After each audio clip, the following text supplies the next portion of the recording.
สบายดีวันนี้เราก็จะมาแนะนำเกี่ยวกับการทอด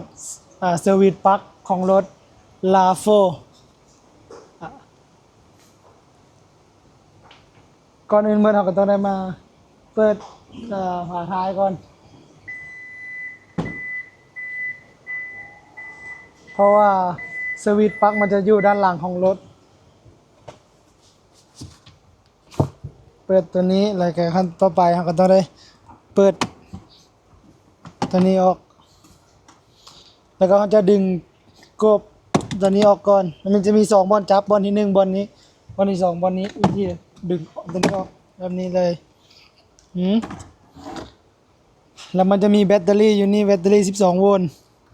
เป็นแบตน้อยบ่ใหญ่ปานใดแล้วมีสวิตช์ปลั๊กของมันจะอยู่บนนี้ของรถรุ่นนี้โอเคนี่ก็จะเป็นตัวเซอร์วิสอินเตอร์ล็อกหรือว่าเซอร์วิสปลั๊กเนาะของรถ Toyota RAV4 Plug-in Hybrid ปี 2026 จะเป็นสีเขียวเนาะก็คือเวลาเฮาทอดก็คือให้เฮาเอามือบีบตัวทางด้านข้างหรือบ่บีบไว้เนาะเอามือจับให้แน่นแล้วสไลด์ขึ้นมามันจะเห็นสามารถสไลด์ได้แล้วให้เฮาทอดออกเวลาเฮาจะซุบใส่ก็คือง้างขึ้นประมาณนี้แล้วซุบเข้ามันก็จะล็อกดังแกลกเนาะแปลว่าใส่ได้ถูกต้องเรียบร้อยนี่ก็เป็นหน้าตาของเพิ่นเฮาทอดมาให้เบิ่งโอเคตัวนี้วิธีใส่เนาะก็แค่เฮาจับตัวของเซอร์วิสปลั๊กตัวนี้มาเนาะแล้วก็ลงให้ตามล็อกเดิมนี่โอเคแล้วเฮาก็ยูเข้าไปซุกคนเลยก็ได้นะมันก็จะดังแกรกเนาะแล้วแปลว่าแน่นหนาดีเรียบร้อยแล้วหลังจากที่เราทอดขั้วแบตเตอรี่กับเซอร์วิสปลั๊กอยู่ทางหลังแล้วเราต้องรอท่า10นาทีหลังจากนั้นให้เรามาเช็คปลั๊ก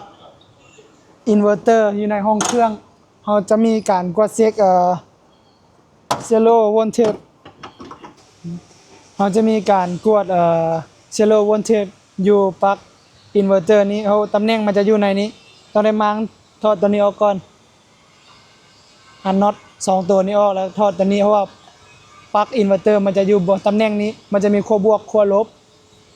เอาถ้า10นาทีแล้วมาเช็คเบิ่งว่ามันยังมีไฟเหลืออยู่บ่มีไฟค้างบ่ถ้าว่าไฟมันเป็น0โวลต์เราจึงสามารถทำการซ่อมแปลงได้กับเกี่ยวกับระบบไฟฟ้าแรงสูงต่อมาเราก็จะมาแนะนำเกี่ยวกับอุปกรณ์เสริมหรือว่าอุปกรณ์ช่วยเหลือเกี่ยวกับเวลาที่เกิดเหตุฉุกเฉินตัวอย่างรถยางรั่วตามทางหรือว่ารถเพลเล็กๆน้อยๆเราสามารถซ่อมแปลงได้เองก่อนอื่นเราก็จะมาเปิดตัวนี้มันจะอยู่ในนี้ทอดตัวนี้ออกมาสามารถทอดออกมาเลยได้ตัวนี้เราก็จะมาวางไว้ในนี้ก่อนก็ได้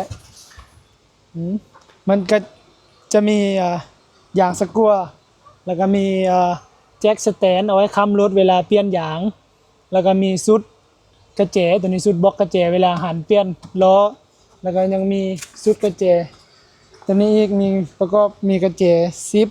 10แล้วกระเจ8กระเจ12กระเจ14มีครีมมีไขควงตัวนี้มีทั้งไขควงจุ้มและไขควงแป๋